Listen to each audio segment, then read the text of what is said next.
Hello students, आज हम पाठ 3 म्याऊ म्याऊ कविता रीड करेंगे। मैं आपको सुनाऊंगी और उसको एक्सप्लेन करूंगी। पहले मैं आपको बता दूं थोड़ा सा इसके बारे में कि म्याऊ म्याऊ शीर्षक कविता के कवि धर्मपाल शास्त्री हैं। इस कविता में कवि ने एक छोटी बच्ची के मन में एक चूहिया के प्रति उपजे डर का वर्णन किया है। यानी जो छोटी बच्ची है वो चूहिया से डरती है और उसके एक चूहिया ने एक सोई हुई बच्ची की नाक की नोक पर चूंटी काट ली। लड़की बिलक बिलक कर रोने लगी। बिलक बिलक माने जोर जोर से रोने लगी। वह सामने चूहिया को देखकर थर थर कांपने लगी। उसे समझ में नहीं आ रहा था कि वह क्या करे। तभी उसे चूहिया को डराने की एक तरकीब सूझी। वह चूहिया को डराने के लिए बिल्ली की आवाज़ में म्याऊ म्याऊ करने लगी। तो प्रस्तुत कविता का शीर्षक आपको समझ में आ गया। सारांश बच्चों, तो मैं राग से आपको ये कविता सुनाऊंगी और आप भी घर पे प्रैक्टिस करिएगा और इसका अर्थ भी समझाऊंगी। सोई सोई एक रात में सोई सोई रोई एका एक बिलक कर रोई। रोती क्यों ना मुझे नाक पर एक नोक पर काट गई थी चुईया चूटी। चुईया काट गई चूटी भर। तो प्रस्तुत कविता में यही बताया गया है बच्चों कि इस कविता में सोई सोई एक रात में सोई सोई रोई एक बिलक कर रोई।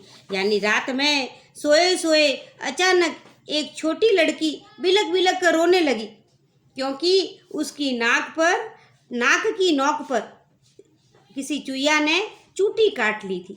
रोती क्यों ना मुझे नाक की एक नोक पर काट गई थी चुईया चूटी। चुईया काट गई चूटी भर। तो समझ में आ गया बच्चों कि वो बच्ची क्यों रोई? क्योंकि उसकी नाक पर चुईया ने चूटी काट ली थी, नाक की नोक पर। सचमुच बहुत डरी चुईया से सच बहुत डरी मैं। खड़ी देख कर चुईया को मैं लगी कांपने घड़ी घड़ी में। सचमुच यानी सच्ची में मुझे बहुत डर लगा चुईया से और थर थर कांपने लगी चुईया को सामने देख करके। सूझा तभी बहाना मुझको सूझा एक बहाना। जरा डराना चुईया को भी जरा डराना। कैसे उसको भला डराऊं। धीरे से मैं बोली म्याऊं म्याऊं म्याऊं म्याऊं म्याऊं। तो लड़की कह रही है कि वह चुईया को देखकर बहुत डर गई। चुईया को सामने देखकर वो थर थर कांपने लगी।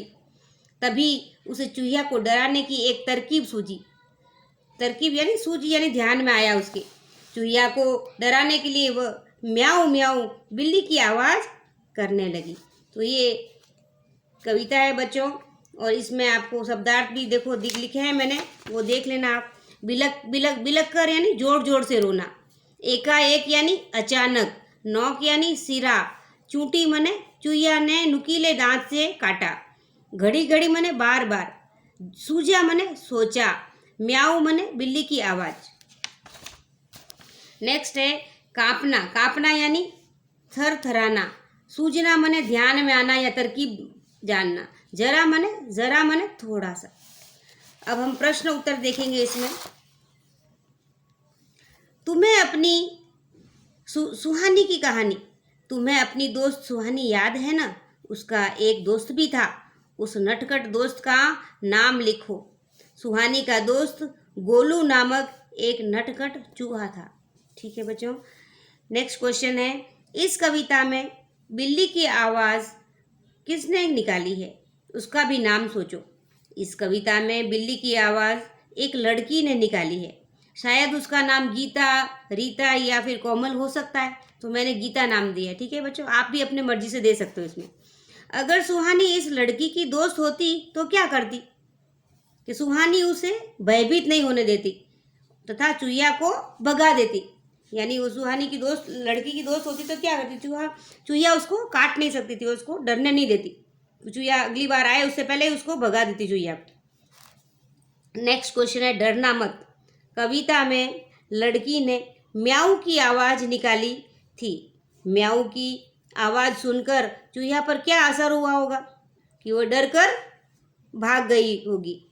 म्याऊ की आवाज़ तो बिल्ली की होती ना, चूहा बिल्ली से डरता है, तो जैसे ही म्याऊ बोला तो चूहिया ने सोचा बिल्ली आ गई तो वो भाग गई होगी चूहिया।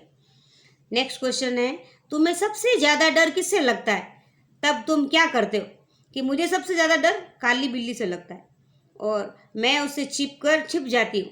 डर के मारे मैं उससे छिप जाती हूँ काली बिल्ली को देखकर।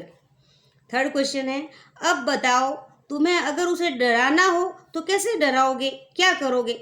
तो आपको पता है बच्चों, बिल्ली जो है वो कुत्ते से डरती है।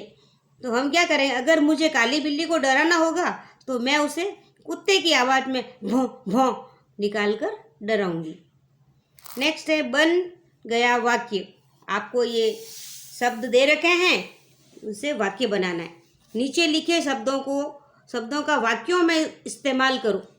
सूझा यानी सूझा टीचर की डांट से बचने का उसे एक उपाय सूझा। धीरे से तो श्याम धीरे से कमरे में आया। सचमुच मुझे सचमुच गाना नहीं आता। बहाना मैं स्कूल न जाने का कोई बहाना सोचने लगा। ये वाक्य बनाए हैं बच्चों शब्दों से। नेक्स्ट है नोक। नोक यानी चूहिया ने नाक की नोक पर चूटी भरी। किन किन चीज़ों की नोक होती है लिखो और उसका चित्र भी बनाओ। तो मैंने देखो चित्र बनाया है कमल के, देखो ये पत्ते होते हैं, इसके ऊपर नोक होती है ना बच्चों, नुकीले होते हैं पत्ते। सुई की भी नोक होती है। चाकू भी आगे से शार्प होता है। पेंसिल, मेज, तीर। तो मैंने ये जो नेम लिखे हैं ये भी आप अपने कॉपी में लिखिएगा और आप इसके चित्र बनाइएगा। चूटी अंगूठे और उंगली से भरी जाती है। अंगूठे और उंगलियों से और कौन कौन से काम किए जा सकते हैं? कि चुटकी बजाते हैं हम, ऐसे लिखते हैं हम उंगली को और अंगूठे को पकड़कर। माला पिरोते हैं और कैरम बोर्ड से कैरम खेलते हैं। ठीक है बच्चों, शब्दों का उलटफेर। सूझा मुझको एक बहाना, मुझको सूझा एक बहाना। कविता में कही गई इस बात को बातचीत में इस तरह कहेंगे जैसे मुझको एक बहाना सूझा, यानी शब्द को वाक्य बनाने समय शब्द को थोड़ा अलग से लिख करके और उसको अलग से शब्द बनाया है। सूझा मुझको एक बहाना सूझा। तो नीचे लिखी बातों को दो तरीकों से लिखो। तो पहले ये खड़ी गाय थी चौराहे पर। गाय खड़ी थी चौराहे पर या चौराहे पर गाय खड़ी थी। घुस गया शेर जंगल में और शेर घुस गया जंगल में। तो इस तरह से ये कविता हमारी पढ़ी हमने और उसके शब्दार्थ और मैंने अर्थ समझाया आपको और प्रश्न उत्तर समझाए। आप भी अपने घर पे प्रैक्टिस करिएगा राग से बोलने की और प्रश्न उत्तरों को समझने की। Thank you dear students.